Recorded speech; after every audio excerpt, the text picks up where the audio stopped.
Good afternoon. Welcome to LinkSpring's All Things Edge-Enabled webinar. My name is Mark Peacock. I'm the Chief Marketing and Communications Officer here at LinkSpring. Joining me today is Robert Hirsch, Chief Technical Officer of LinkSpring, and Peter Leonard, Technical Support Director. I want to start off our webinar today with a statement. The statement is as follows. Building owners and operators are looking for faster, real-time analytics of the massive volumes of data produced by equipment, systems, and devices to improve operational decision-making. It can now be said that data produced from a device is more valuable than the cost of the device. The use of data within our buildings and facilities is now becoming mandatory and no longer optional. We are in an era where edge technologies enable us to capture data from different sources, make it consistent and meaningful, and use it across multiple applications. So with that statement, let's get started. So today, our plan is to cover the following topics. The edge, what is it? Why is it important? What are the drivers driving the edge? What is an edge device? And edge enabled from LinkSpring. So let's look at some trends here. So to start off with, the nature of data is definitely changing, and it's changing very rapidly. And it's, what are some of those changes? It's becoming more impactful. There's more data, of course, and this data is being used to increase the use of analytics. Along with this trends, distributed data is now playing a major part in our whole data play out in the marketplace. And again, distributed data is just where data that is processed, stored, actioned on in dispersed locations versus just one location. We are also seeing, which helping drive the trends, is the greater acceptance of IoT, the availability of more computer processing power at lower costs, the increase in the number of embedded systems, the increase in the number of devices and sensors that we're putting in our buildings that gather, analyze, and react to data in all the different variety of applications. AI, artificial intelligence, and its prominence starting to take place in our buildings. The coming of 5G, and it can all be said that, guess what? We're connecting more devices and crunching more data more quickly than ever before. That's why we're moving to an edge environment. The edge is, in fact, contributing to a significant shift in the way we are connecting to buildings, accessing our data, acquiring information, interacting with it, and making decisions. It's enabling us to expand our reach to a whole new range of equipment and devices to deliver relevant outcomes. And it has been said that by the year 2022, close to 75% of all data will need analytics and some kind of action at the edge. And that's according to Gartner. So now let's get into what is the edge. And we're going to keep this very simple. The edge, if you look at it, is just a means to connect, collect, process data, and take action at the device level rather than in the cloud or at the enterprise or in a remote situation such as a data center. Execution of the applications that have been traditionally associated with the enterprise or even middleware at a place where we can process and analyze data closer to or at the source itself, which in this case is the device. So look at it as a way to manage connectivity and disperse processing closer to where the data actually is and where it happens. So why is the edge important?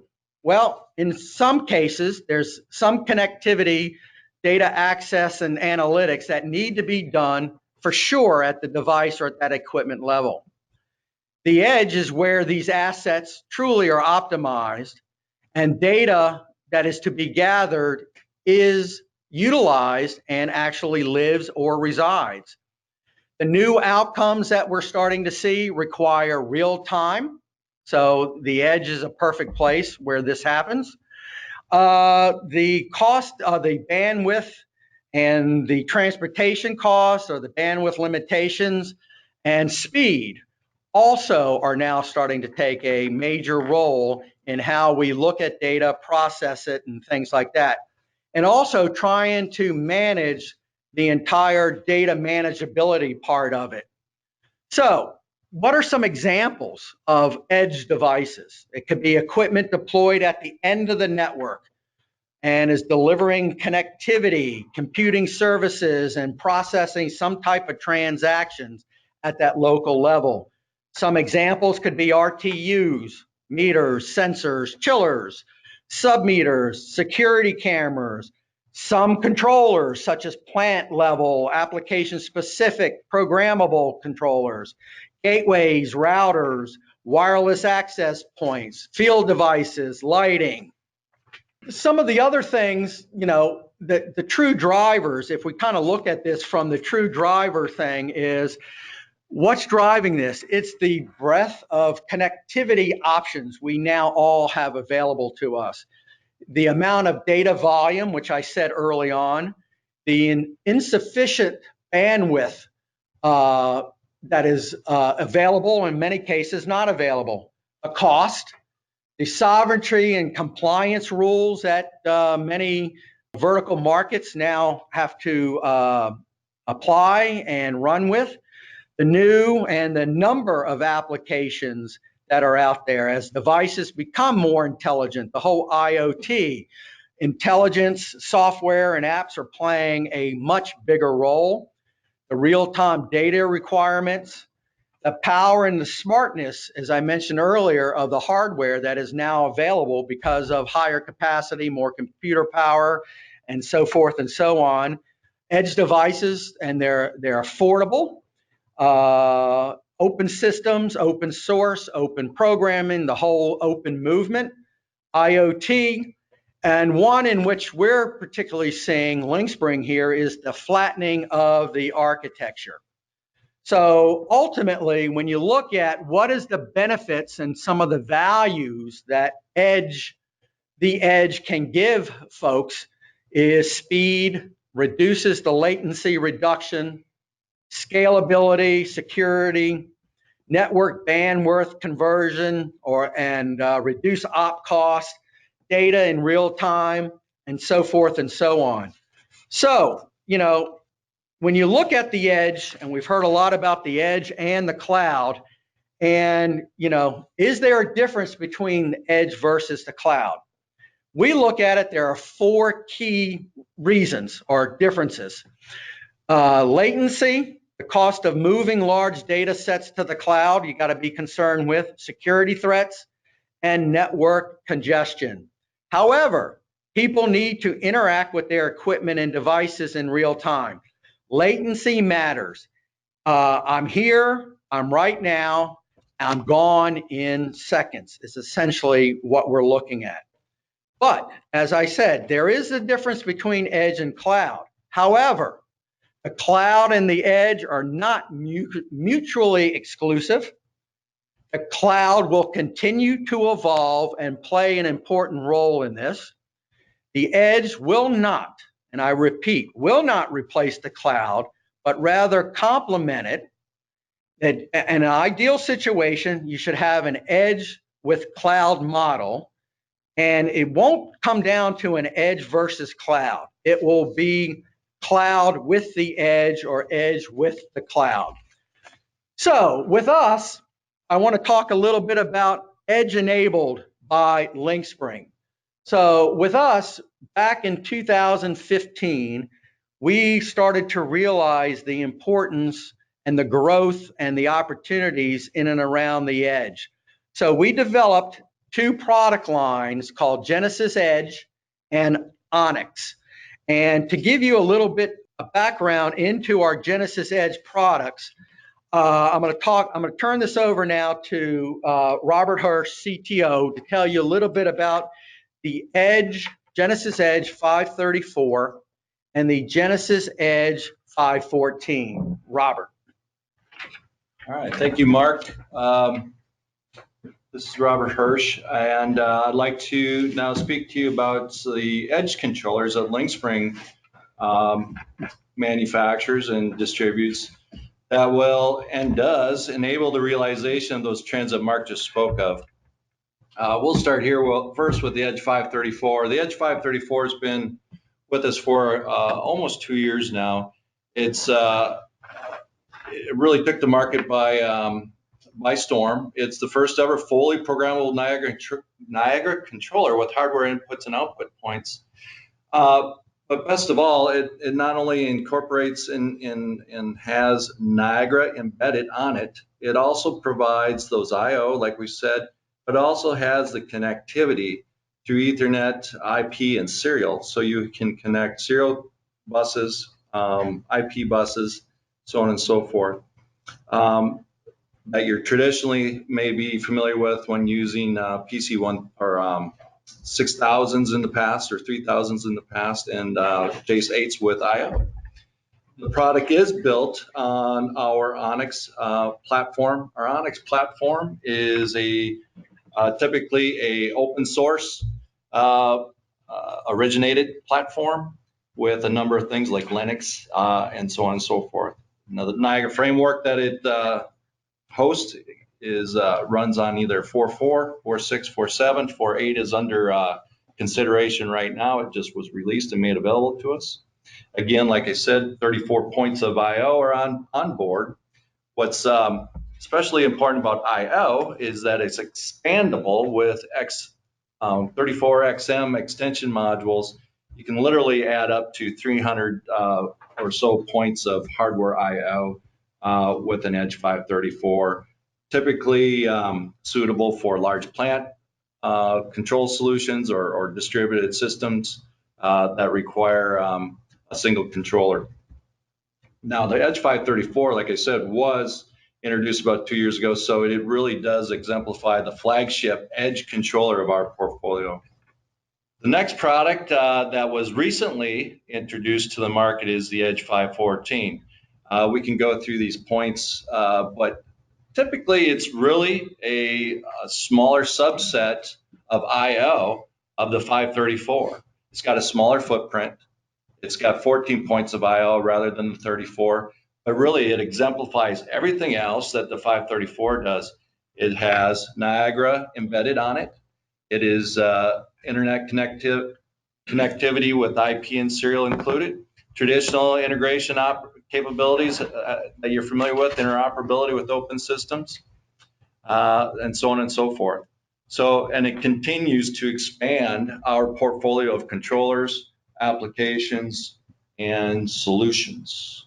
So that's a newer, latest Edge 514 controller. So that's where we're at with the Edge. But why did we develop these Edge controllers? Well, like I said before, to enable the realization of the market needs and the trends that Mark was explaining earlier.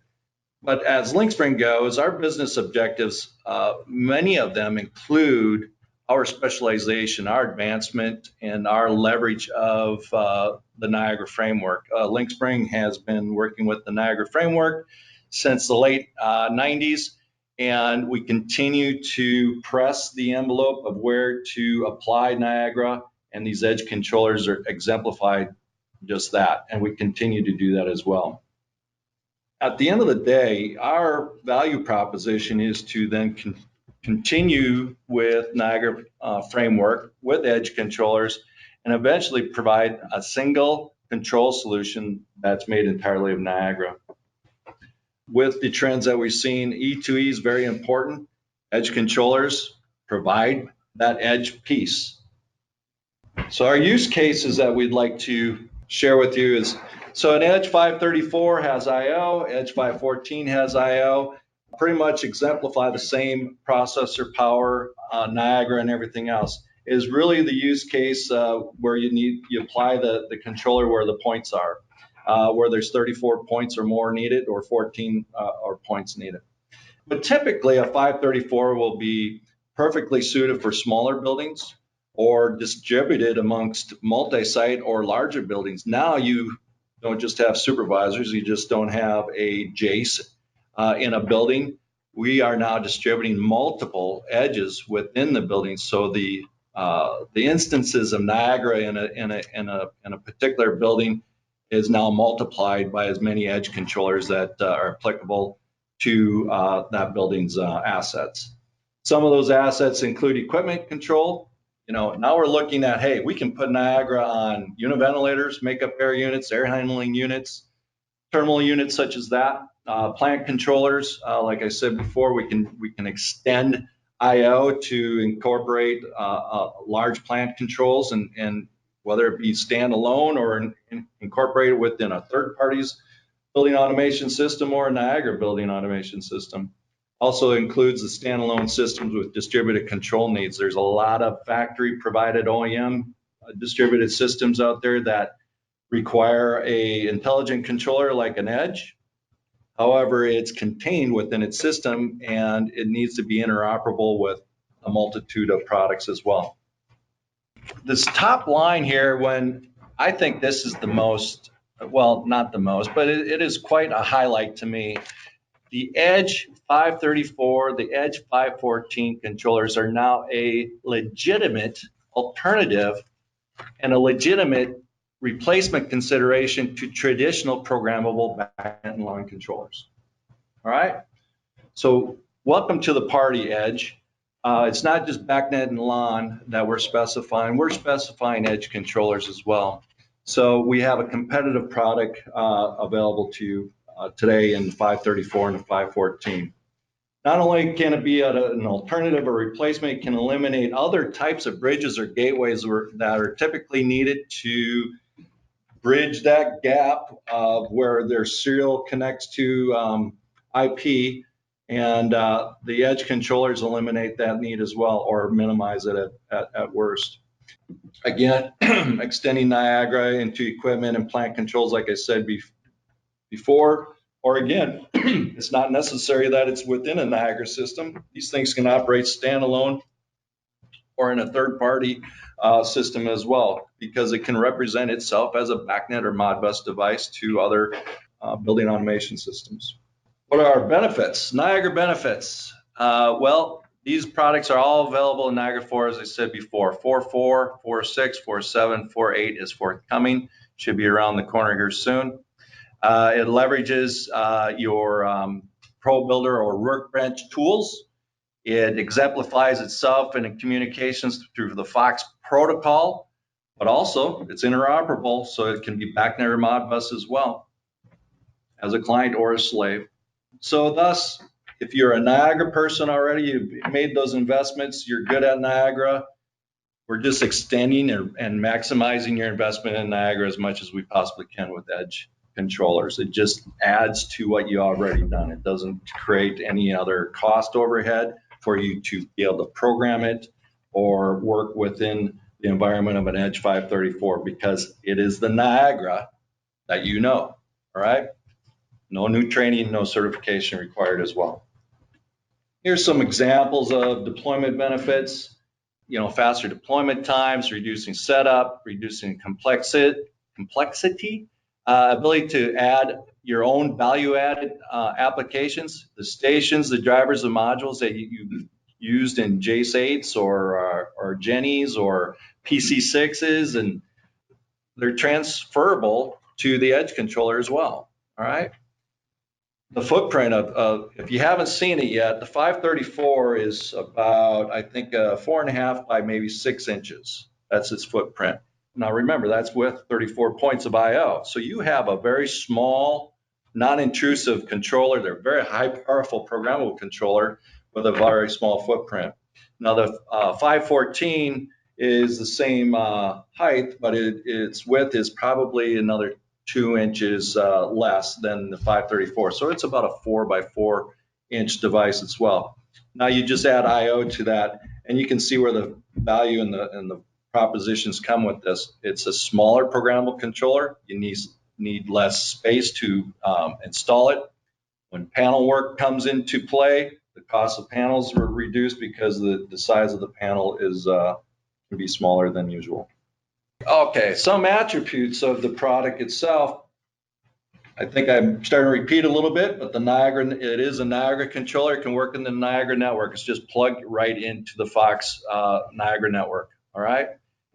It just exemplifies itself in a supervisor, whether that be a Jace or another edge controller or a web supervisor. But it's also interoperable with other non-Niagara networks because it can be BACnet, IP, or serial. It can be Modbus as well.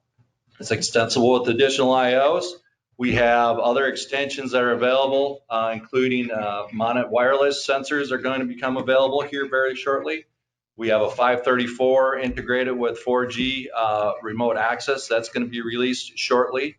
And just the value proposition with its performance, its abilities, but it's also economical, all right?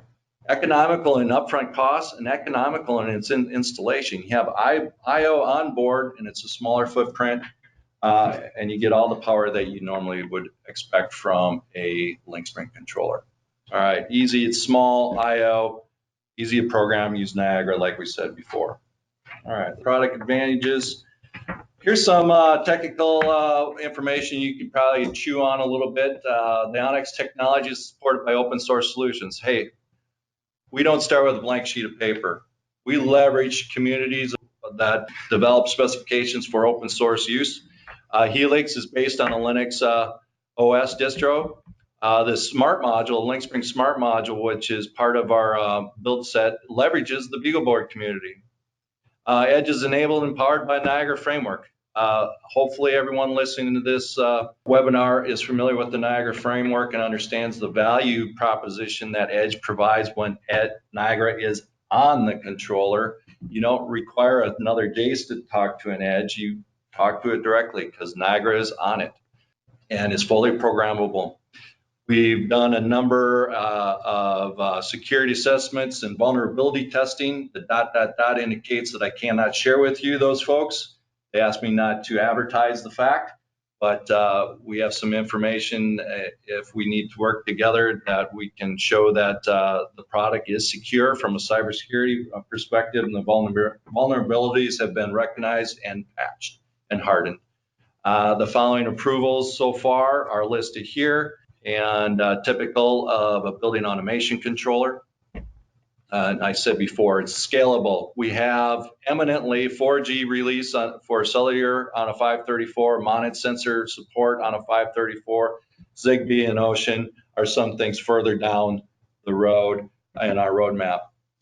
Better yet, I mean, some of the other value propositions or advantages you have here is that typical like any Jace or Jenny, it's a brandable product. If you're an OEM, equipment manufacturer, or someone with a special sauce, and you qualify, it can be branded for your use as well. And as a representative of the Edge products, you now have in the Edge 534 and the Edge 514, you now have a distinct, and I call it disruptive product, and now a competitive advantage. It's a fully programmable controller with I/O. It's interoperable, and best yet, it's made in USA. Okay, getting to the end of my section here. The specifications on both units, the 534 and the 514, are the same. It's a Helix OS, uses the same processor, memory, real-time clock. They're just physically a little bit different because the 514 is smaller, all right? The next specification is the communication ports. Both of them exemplify 2 Ethernet ports, 2 serial ports, RS-45, and the the USB ports for serial shell. Specifically to the 534, the 34 points of I/O are listed here. There's 16 universal inputs, 10 digital outputs, relay outputs, and 8 configurable 0 to 10 volt analog outputs. Okay, so typical should produce enough I/O for the application that you need. Okay, now on the 534, like I said before, hopefully you're familiar with Niagara and you know that when you're using Niagara, it's a licensed product. So we have right now readily available these 3 options for licensing, and they're based on points, of course. You have a 100.5 device option, a 250.5 device option, and a 300.6 device option. Now there are upgrades available for all 3 of these options that include increasing the number of devices and increasing the point capacity of all 3 of them as well. The 514 specifications, the only thing that it differs from the 534 is its I/O. It represents 6 universal inputs, 4 digital outputs, and 4 configurable analog outputs. All right, and a smaller footprint. And data sheets, by the way, you can go to linkspring.com, go to our technology, pull down and find Edge and get more information from data sheets and user guides and so on and so forth. All right, so then before we go to Peter, the Edge 514 licensing options are very similar to the 534, actually pretty much the same.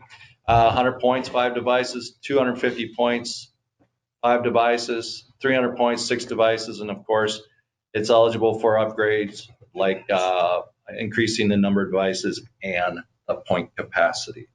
So thank you very much. That's all I have for you. Hopefully you got enough information to get you curious about the 534 and the 514. And if you have more questions, just send Mark Peacock an email and we'll move it over to Peter.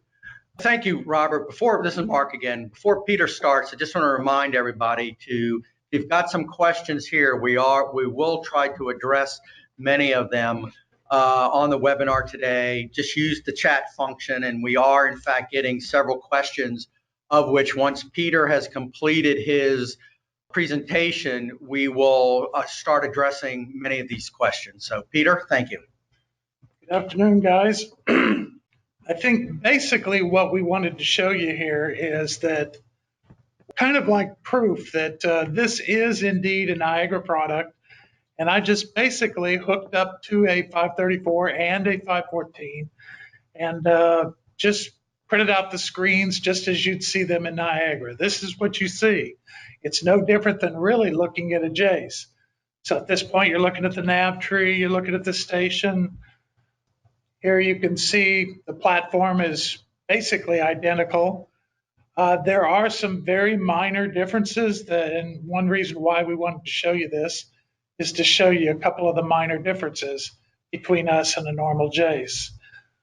Here you can see Software Manager. These are the 3 required modules, whether it's 514 or 534. I happen to have done this in the 4.7, the latest version we had. So you will always have an Onyx driver, an RT and a WB, and a Plat Onyx. When these are shipped to you, you get a base image, which is at this point a 4.2 image. So in a lot of similarities to that would be the fact that if you got a Jace8 out of the box, it has no version, basically. You have got to commission it for what you want. And this is going to be the same way. You're going to want to check our website, get the latest modules, and go from there. Right now, we're supporting 4.4, 4.6, and 4.7, and whatever else comes down the pipe. So here's one important difference that we have that I wanted to note, and that is that there's an SSH, which is the USB port, or actually this could be Ethernet also, as to whether or not you want to leave that port open. Typically, for security purposes, you wouldn't leave it enabled, but if you need to do some diagnostics on it, or you're asking us to look into it, we may ask, we may need you to enable the SSH port on it, SSH FTP. And just so you could look at it, IP is exactly the same. You got two IP, Ethernet IP ports. No difference between that and the Jace. Same way with licensing. There's no difference here. It is truly a Niagara product. When you go to our website, I do want to stress that you would download a zip file for the version you choose to use. And there are some files in there, and there are some instructions in there. It's very important that you follow the simple instructions on the download. This is one of them. There is a clean disk file, needs to go in the clean disk directory. You will have some core files as well, need to go in a certain directory, and then the same with the modules. So there's a sequence you have to perform when you download the version you choose to use. So, not really much to show you here, except you can see that all the station services are pretty identical. Really no difference at all between that and a Jace. Now, this is one important difference. We have what we call an Onyx network, and I've highlighted there one of the things that you would want to keep an eye on, and that'd be the Onyx system version, to make sure that you are up to date. You have all the patches that we've currently employed. And down at the bottom, you see there's discovered XMs as part of this network. So it looks like any other Niagara network type of driver with the same kind of polling, stuff you can set up, tuning policies. None of that really changes. Here's the Onyx device network. These are all discovered devices and added to the database. And here you would discover and drag them down, drop them in the database like you'd do any other Niagara device. One thing to note here is that the XMs, which are the expansion modules, are identified by the little, you see the device path out to the far right. So those all have identifiers. So it's possible if you created a station in one 534 and wanted to bring it into another one or copy it over and over again, you may need to use, for example, the discover and match function. So that works just like any other match function in Niagara. And same way with the points. We pull them in. This is a look at the database after the points have already been pulled in. And here's the discovery pane. Drag them and drop them down. And here, just like anything else in Niagara, when you drop a point in, what do you want it to be and how do you want it to be configured? So the one on the far right, it's just a universal input. It's there's the type. Is that a routable? I can't see that from here. Yeah. The one in the center there, you're going to define what type of universal input. What type of input is this? It's universal, yes, but what is it? Is it thermistor, resistive, Boolean? You tell it. And then the one on the far right, you're going to define what the conversion is for that input, just like anything else in Niagara. So there's no difference there. You do see probably in the center snapshot that we have a couple more selections there where for Boolean, we can actually read a current or a voltage point and read that in as a Boolean if that's something someone would prefer. If it's just standard Boolean, it'd be a Boolean input resistive. Or you can have a counter input, which actually does increment counts off of pulse for like a meter. So there you have it. Now we got to 514. I think Bob pretty much covered this. It's the scaled down version. And to tell you the truth, everything looks identical. I mean, there's really no difference at all. This is truly Niagara. There's the discovered device and pulled down into the database. There's the points, the same as you saw on the 534. And there you have it. I think this is Mark's slide because it's not mine. Yeah, thanks, Peter. And just, part of this whole Edge enabled by LinkSpring, these are some other products that we're not going to go into. Just wanted to share those with you. But we've got some questions that I'm going to put our team on the spot here, and especially Peter and Robert. For example, how do the XM extension modules connect to the controller? There is actually one dedicated terminal. You see the gray terminal in the top center. That is actually our Onyx network. The one to the left of that is power. The one to the right are universal inputs. So it has basically its own proprietary network that they all daisy chain from. Okay. Another question is, do you use a ribbon cable, direct connect, or a serial COM bus? For the XM? For the Yeah, XM, for the XM, yes. they're just a twisted shielded pair. Just a twisted shielded pair. Just like they are, for all practical purposes, it's 485 network. Okay. Do the PRI and the SEC ports act as a switch or individually managed separate ports? Those are individual ports. They are not routed with one another. So you have two different systems connected to the edge controller simultaneously, but you're not bridging between them automatically from one network to the next. 514. The 514 as well. But you could daisy chain them, so. Okay. All right. In the future. Okay.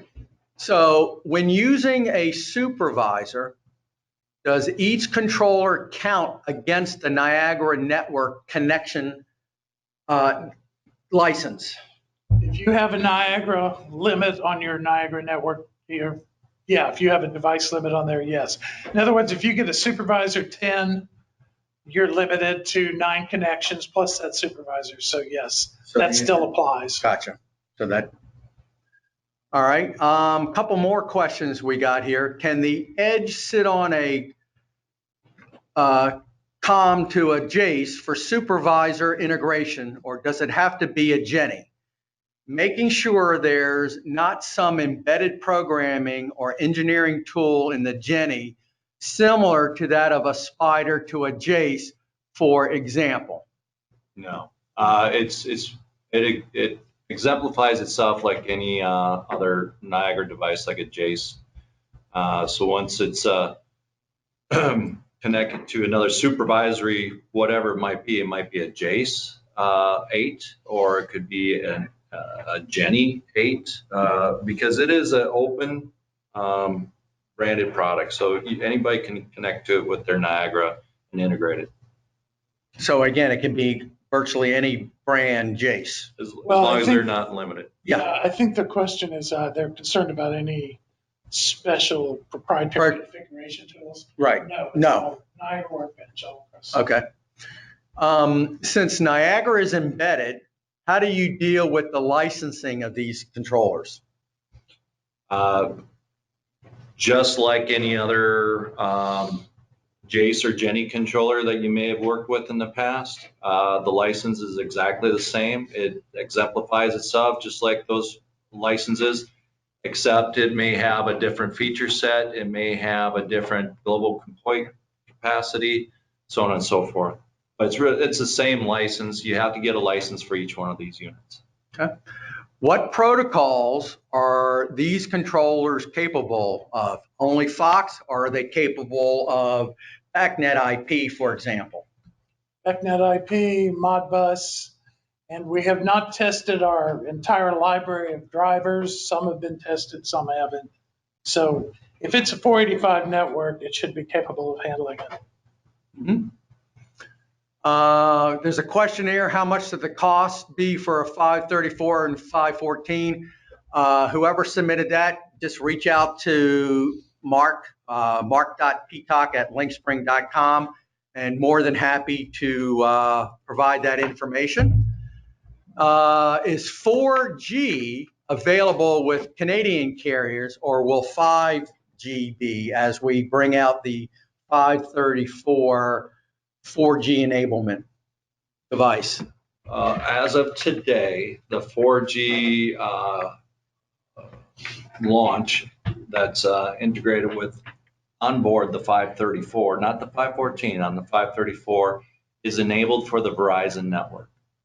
The modem within it is capable of being part and parcel with other networks. However, we support only Verizon at this juncture. Could it be something that happens for Rogers in Canada in the future? Yes, we just have to put resources towards that and make a business decision to do that. But right now, we're focused on the biggest opportunity, which is a Verizon carrier at this juncture. Okay. Does 6 devices mean any BACnet controller will it communicate to? Or I guess I'm trying to understand the question. Does the devices mean any BACnet controller? Will this communicate with any BACnet controller? Yes. If it's truly a BACnet controller, yeah. BACnet IP or MSTP. Right. Okay, good. Do these host more than just wire sheet logic, as in schedules, alarms, and graphics? Everything that Niagara has, this has. So again, the repeated messages, if it's Niagara, it's in the 534 and the 514. Right. There's Correct. histories, of course. I mean, that's the whole idea of the edge. We got histories, we got alarms, we got user management, we got schedules. Everything you see in a Niagara workbench is available in this thing. Good question here. Do the point counts consist of wire sheet, null, proxy, extension points, or are these points that are exposed to the network? They're exposed to the Fox Niagara network, yes. Okay. So, all right, good. They can be exposed to BACnet if they're exported that way. Slave. Yeah. Modbus slave, yeah. And how does this compare to a Tritium Edge controller in terms of cost, point count, and performance? Obviously, both are excellent products, and more than happy to have that conversation with you. Again, reaching out to Mark, and more than happy to share some observations with you. How does the what serial drivers are compatible with the Edge controllers? Are expansion cards for a LAN FT provided or in development? We have no LAN option available right now. We have had some people integrate LAN using a LAN IP gateway. So if you want to pull your LAN devices into a LAN IP device, we can certainly pick it up across the IP network. Other serial drivers are all kind of, obviously we don't have every setup available with everybody's third-party devices, like whatever they are, ASD or CCN or Andover, everybody else. We can't guarantee that. Obviously, you can load it on a demo basis and try it out. But so far, we're batting about 4 out of 5. One driver we know for sure that does not work is CCN. Can the Edge device be daisy chained? The Edge device, as we presented here, is not a daisy chain device. And I will just kind of fall back and give you guys a peek under the covers here. In not such a long future here, we have another Edge product that is scheduled to exemplify many of the things like the Edge 10 exemplifies, including the option for, or the switchable daisy chaining capability. But let me be clear, the 514, as you see it here, and the 534 are not daisy chain Ethernet communicating. Now, there would be a way of daisy chaining if they chose, and that would be to set up both devices as BACnet, so they could set up a string of 514s as BACnet MSTP, and that would be doable, or even BACnet IP across port to port. You could actually do that, port 2 to next port. All right, we're going to do two more questions as we're beginning to run down on time. Can you use provisioning to sync users, backup programs, and update software? It's the same as any other Niagara station. So yes. So Yes. the answer is yes. Okay, good. And another question about drivers. How about the MaxLine type drivers? That's And we could, that's what I've been referring to. They're not all thoroughly tested. But so far, I think just about every MaxLine one we've had has worked. So, but we're leaving that up to the guys in the field that want to try to use it. You can test it and try it. We don't have a guarantee. okay, and I was going to say, if there are some particular drivers that are of interest, let us know, and we will obviously look at doing some testing ourselves as well. So that again, on behalf of Robert, Peter, myself, and everyone here at LinkSpring, we greatly appreciate your time, and just remember, the edge is here. It's here now, and we thank you, and we'll be coming back to you in the near future for some more webinars. Thank you. Have a great day.